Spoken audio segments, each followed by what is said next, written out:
Morning స్వప్న. అవును, fire engine నిద్రలేసిందా? Firing orders తో రెడీగా ఉన్నాడు. అమ్మో, అయితే త్వరగా రెడీ అయిపోవాలి. నాన్న చేత తిట్లు తినడానికా? కాదు, అమ్మ చేతి అట్లు తింటాను. అబ్బో ఏమే, నీళ్ళు బాగా చల్లగా ఉన్నాయి, కొంచెం వేడి నీళ్ళు పంపించు. అలాగే. పోసే పైడమ్మా, అయ్యగారికి ఇంకా అసలు వేడి నీళ్ళు కావాలట, పట్టుకెళ్ళు.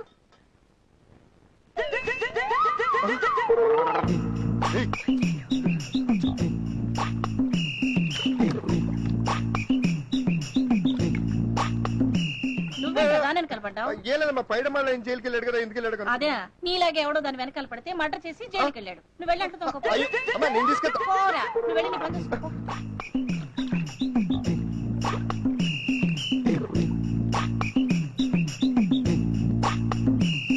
ఏమండి, నీళ్ళు ఇక్కడ పెట్టాను.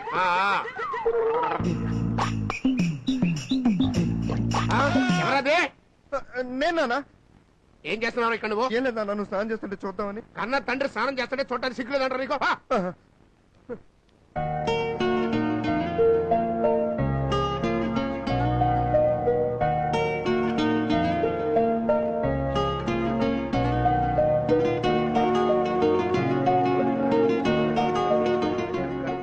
ఏంట్రా చేసిన చొక్కాని మళ్ళీ ఇస్త్రీ చేస్తున్నావు? చొక్కా మడతలు పడితే. ఆహా, మడత పడింది చొక్కా కాదు నాయనా, నీ బుర్ర. నాన్న కాఫీ. నీ చెల్లెల్ని చూడరా, నీకంటే 6 సంవత్సరాలు చిన్నదైనా నీ క్లాస్మేట్ అయింది, కానీ నీకు సిగ్గులేదు. సిగ్గెందుకు నానా? చిట్టి చెల్లెలు ఎదుగుతుంటే సంతోషించాలి గాని. ఇప్పుడు వెంకటేష్ విక్టరీ వెంకటేష్ అయ్యాడని సురేష్ సిగ్గుపడ్డా? పవన్ కళ్యాణ్ పవర్ స్టార్ అయ్యాడని మెగాస్టార్ చిరంజీవి సిగ్గుపడ్డా? నీకు సిగ్గులేదన్న సంగతి నాకు తెలుసు ఆయన, కానీ నీ క్లాస్మేట్ అయినందుకు అది సిగ్గుపడుతుంది. దానికోసమైనా పాస్ అయ్యాడు. స్పీచ్లు ఎక్కువ, చదువు తక్కువ. అమ్మాయ, బందర్లో కొట్టాల్సి తుఫాన్ బంగ్లాదేశ్ లో కొట్టినంత హాయిగా ఉంది.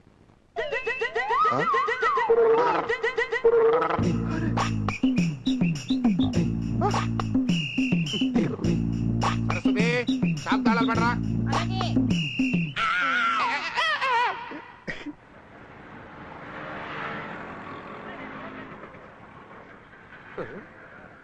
ఇదేంటి చింక్ అయిపోయిన చీప్ క్లాత్ లాగా ముడుచుకు పడుకున్నాడు? రేయ్ రేయ్, ఆ కళ్ళేంట్రా రాత్రి నెలలో నానేసిన కాడాగుడ్డలాగా ఉన్నాయి, అయినా ఇంత పొద్దున్నే వచ్చాడే? రాత్రి ఇంటికి వెళ్తే కదండి పొద్దునే రావడానికి.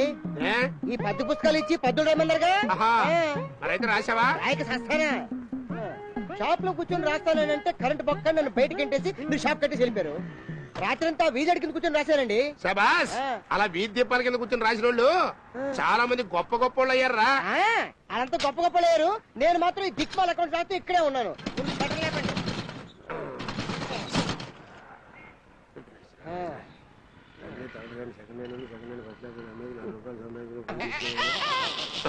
ఎందుకు రాట్టినవేమో?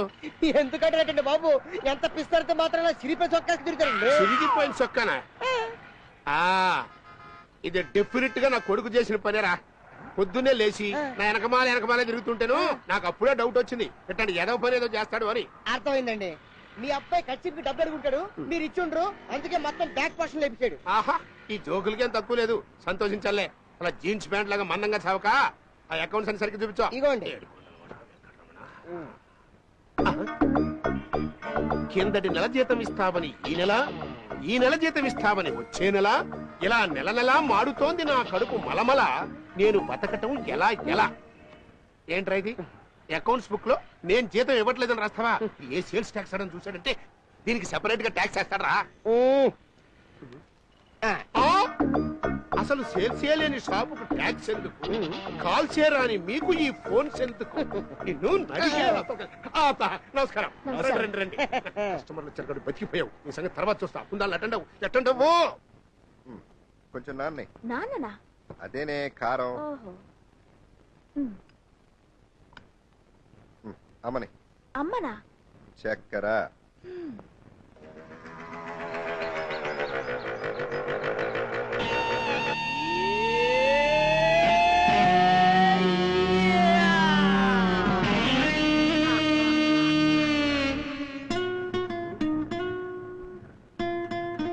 ఏంట్రా కత్తెరలోంచి గిటార్ సౌండ్ వస్తుంది? గిటార్ సౌండ్ వచ్చేది కత్తెరలోంచి కాదు, గిటార్ లో నుంచే. మనం ఇంటివైపు ఒకసారి లుక్ వేసుకోండి. ఈడు వచ్చాడా? దోస్త్ మేరా దోస్త్ తూ హై మేరీ జాన్, వాస్తవంగా దోస్త్ అరేది ఏమిట్రా హడావుడి? కాఫీ తాగిళ్ళు. లేదు నా మ్యూజిక్ ప్రాక్టీస్ టైం. అరే అదిగో కాలేజ్ సాంగ్ వినిపిస్తోందిగా. వాస్తవంగా దోస్త్ నువ్వే నా ప్రాణం. ఏంటి బాబా ఇంత లేటు? కాలింగ్ సాంగ్ ఎంతసేపు పాడాలి? సర్లే సిగరెట్ ఇవ్వు. ఇవ్వరా? అగ్గి పెట్టి ఎవరిస్తండి బాబా? ఇవ్వు. ఇవ్వమంటుంటే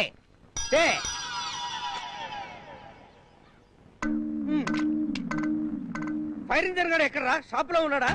అయినా వాడు నీకు ఫాదర్ ఏంట్రా? అసలు ఫాదర్ అంటే ఎలా ఉండాలి? ఒక చర్చి ఫాదర్ లా సైలెంట్ గా ఉండాలి. లేకపోతే బాలకృష్ణ ఎన్టీఆర్ లాగానో, నాగార్జునకి ఏఎన్ఆర్ లాగానో, మహేష్ బాబు కృష్ణ లాగానో ఒక గాడ్ ఫాదర్ లాగా ఉండాలి. అంతేగాని మరి వీడేంట్రా బ్యాడ్ ఫాదర్ లాగా ఎప్పుడు అరుపులు కేకలను? Files complaint. ఓహో, నీకు మీ నాన్నకు యాపిల్ కు పైనాపిల్ కు ఉన్నంత తేడా ఉందిరా. అసలు కొడుకంటే ఎవర్రా? తండ్రికి జిరాక్స్ కాపీ లాంటి వాడు. కొడుకు తప్పు చేస్తే తండ్రి తనే తప్పు చేస్తే గ్రేట్ గా ఫీల్ అవ్వాలి. అయినా 6 సార్లు డిగ్రీ తప్పిన కొడుకు 7వ సారి కూడా తప్పుతాడని ఇంగిత జ్ఞానం లేని ఫాదర్ వాడు ఒక ఫాదరేనా? అంటే ప్లేట్ ఫిరాయిస్తున్నాడు అంటావు గాని 6 సార్లు డిగ్రీ తప్పినా ఇంకా నీకు అన్నం పెడుతున్నాడంటే మీ నాన్న దేవుడురా. ఆయనలో ఒక షిరిడి సాయిబాబా, ఒక పుట్టపర్తి సత్యసాయిబాబా, ఒక అయ్యప్ప స్వామి, ఒక జీసస్, ఒక అల్లా మిక్స్ అయి ఉన్నారా. టోటల్ గా ఆయనే ఒక రాఘవేంద్ర స్వామిరా. దీన్నే డబుల్ గేమ్ అంటారు. అసలు నీ వల్ల కదా నా కొడుకు పాడైపోతుంది. నిన్ను చంపేస్తా. అయ్యో ఆ గోలిగాడు షాప్ లో గోలిలాడుకుంటున్నాడు, గల్లా పెట్టి దోచేస్తున్నాడు.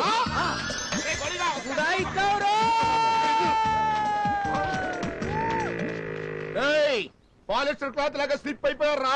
ఎప్పుడోకప్పుడు నాకు కాటన్ క్లాత్ లాగా దొరకపోరు. అప్పుడు మిమ్మల్ని ముక్కలు ముక్కల కింద నరికి పారేస్తా.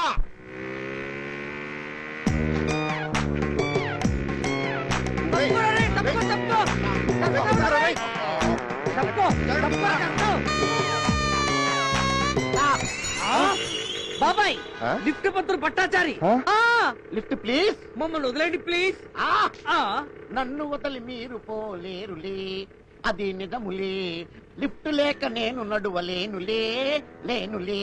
బాబాయ్ బైక్ ను ఉడుములా పట్టుకుని ఉదిత్తారేలా పాడాలని ప్రయత్నిస్తున్నాడు. వీడి పాట వినే కన్నా లిఫ్ట్ ఇవ్వడమే బెటర్. కరెక్ట్. ఇలా రోజు మమ్మల్ని లిఫ్ట్ మన పీక్కు తినే బదులు మీరే ఒక బైక్ కొనుక్కోవచ్చు కదా. పిచ్చివాడ, రోజు బస్సు ఎక్కుతున్నాం కదా అని ఎవరైనా బస్సు కొనుక్కుంటారా? ఇది అంతే. ఇంతకీ మీరు ఎక్కడికి వెళ్ళాలి?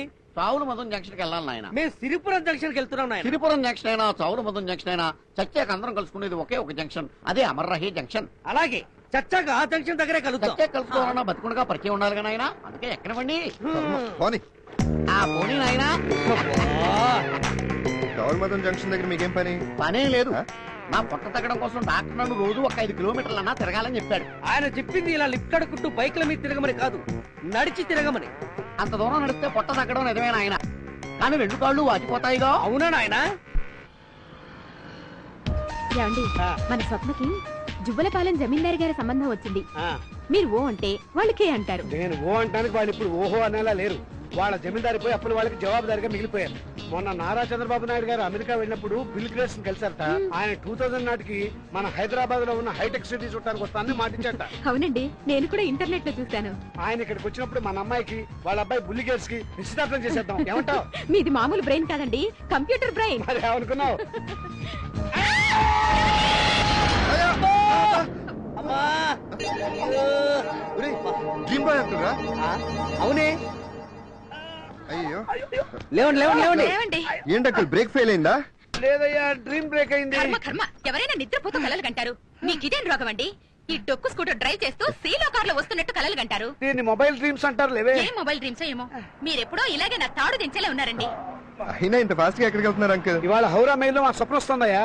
అంకుల్ స్వప్నం వస్తుందా? దాన్ని రిసీవ్ చేసుకుందామని బయలుదేరాం బాబు. అరే రే, మీకెందుకండి శ్రమ? మీరు బండి రిపేర్ చేసుకుని ఇంటికి వెళ్ళండి. నేను స్టేషన్కి వెళ్ళి స్వప్నం తీసుకొస్తా కదా. Coach number S8. మర్చిపోకయ్యా. అయ్యో తప్పకుండా వెళ్తానండి. జాగ్రత్తగా వెళ్ళండి అంకుల్. అంటే రండి. చాలా కాలం తర్వాత వస్తున్నా, స్వప్నం రిసీవ్ చేసుకోవడం మర్చిపోతాను. అవును, మనతో పాటు శాంతి ఉండాలి. ఏమయ్యాడు? భట్టాచారి ఎక్కడా? అడుగు. నాకు లిఫ్ట్ దొరికింది. దీన్ని ఏదన్నా గుద్దినా నాకేం పర్వాలేదు. Tata bye bye. ఈ కథే కరెక్ట్. పద బాబాయ్.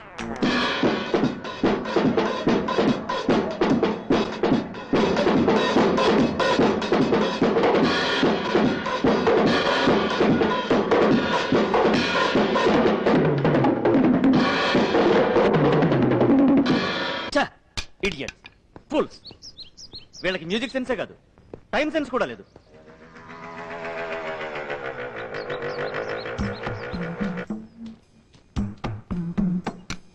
రే రే రే ఇలా అట్టదారుల్లో వెళ్ళడం మానవా? ఎలా వెళ్ళామనేది ముఖ్యం కాదురా, త్వరగా చేరడమే ముఖ్యం. నేను చెప్పాను కదా బాబాయ్, లేట్ గా వస్తే చెప్పారు కోపం వస్తుందని. వాడి డ్రమ్స్ వాయించడం రాదు కానీ కోపం మాత్రం బాగానే వస్తుంది. రేయ్ లేట్ గా వచ్చింది ఏంట్రా గుసగుసలు? అబ్బే ఏం లేదు. రేయ్ మీరిద్దరు ఏదో ఆనంద్ బిలిందు నదీం శ్రావణ్ రాజకోటిలో ఫీల్ అయిపోతున్నారా? రోజు లేట్ గా రావడం అదేంట్రా అని అడిగితే బైక్ పంక్చర్ అయిందని, ట్రాఫిక్ జామ్ అయిందని ఏదో అబద్ధం చెప్పడం. ఇవాళ ఏంద్రా మీ నాన్నకి ఏమన్నా హార్ట్ అటాక్ వచ్చిందా? జబ్బారికి కూడా తెలిసిపోయింది బాబాయ్. దేని గురించి బాబాయ్? మా నాన్నగారికి హార్ట్ అటాక్ వచ్చిందని. రేయ్ నేనేదో మాట వరుసకన్నారా? మాట వరుస కన్నా పాట వరుస కన్నా నిజం నిజమే కానీ అబద్ధం కాదుగా. ఇవాళ ఎర్లీ మార్నింగ్ 5 గంటలకి మా నాన్నగారికి హార్ట్ అటాక్ వచ్చింది. అపోలో హాస్పిటల్లో జాయిన్ చేసి వచ్చేసరికి లేట్ అయిపోయింది. మళ్ళీ 10 గంటలకి హాస్పిటల్కి వెళ్ళాలిరా కదరా? అవును అదే. సారీరా, సెంచరీ క్లబ్ మేనేజర్ ని కలిసి ఆపర్చునిటీ కోసం ట్రై చేద్దాం అనుకున్నాం కదా, ట్యూన్స్ రెడీ కాలేదన్న కోపంతో. It's all right. మీరేం టెన్షన్ పడకండి రా. డే అండ్ నైట్ కష్టపడి అద్భుతమైన ట్యూన్ ఒకటి నేను కంపోజ్ చేశాను. ఇది ఆల్ ఇండియన్స్ హృదయాల్ని అల్లా కళ్ళలో చేసే ట్యూన్. తప్పకుండా రా, తప్పకోండి.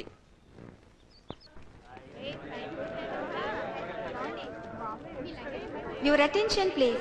Number 6004 Howrah Mail from Chennai to Howrah is arriving on platform number 3 in few minutes. బట్టలు బెళ్ళు మోస్తే కూలోళ్ళకి డబ్బులు ఇవ్వాల్సి వస్తుందని మనం మోస్తున్నాం. సరే ఈ గెటప్ పెట్టండి బాబు. మరి అక్కడే ఉంది సీక్రెట్.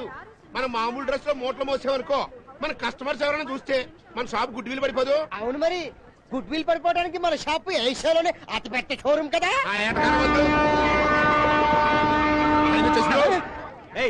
బాబు రాజమండ్రి నుంచి దిద్దామని ట్రై చేస్తున్నాను. కనీసం వైజాగ్ మీద మాట వినండి.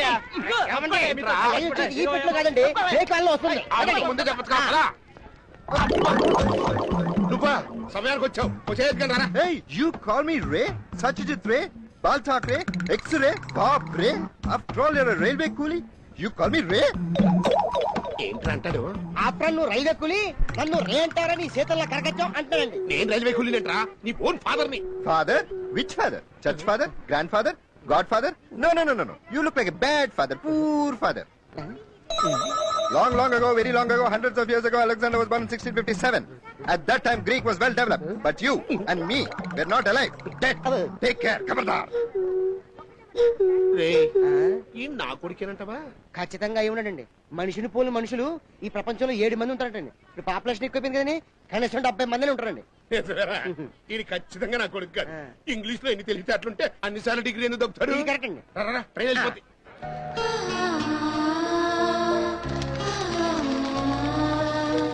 Hello Kashi. Hi, Swapna. How are you? Fine. Hearty welcome to Vizag. Thank you. మన వాళ్ళంతా ఎలా ఉన్నారు? బాగున్నారు. సంజయ్ రాలేదా? వాడికి చిలక్కి చెప్పినట్టు చెప్పాను స్వప్న. అయినా వాడి స్టేషన్ రాలేదు చూడు. వాడి సంగతి నీకెందుకు, నేను వచ్చాను కదా. కూలీ. స్వప్న, ఈ కూలీలు మంచోళ్ళు కాదు, నీలాగేజే కదా, నేను తీసుకొస్తాను. కాశీ. చూడు, నో డౌట్ ఈడు నా కొడుకు మాత్రం కాదురా. నా కొడుకు తిన్న కంచమే పక్కన పెట్టు. అట్లాంటిది ఎంత లగేజ్ చస్తే మోయిడు. రేయ్ నువ్వు చెప్పినట్టు ఈ లోకల్లో సేమ్ టు సేమ్ ప్రింట్ గాళ్ళు 70 మంది కాదురా, 700 మంది దాకా ఉండి ఉంటారు.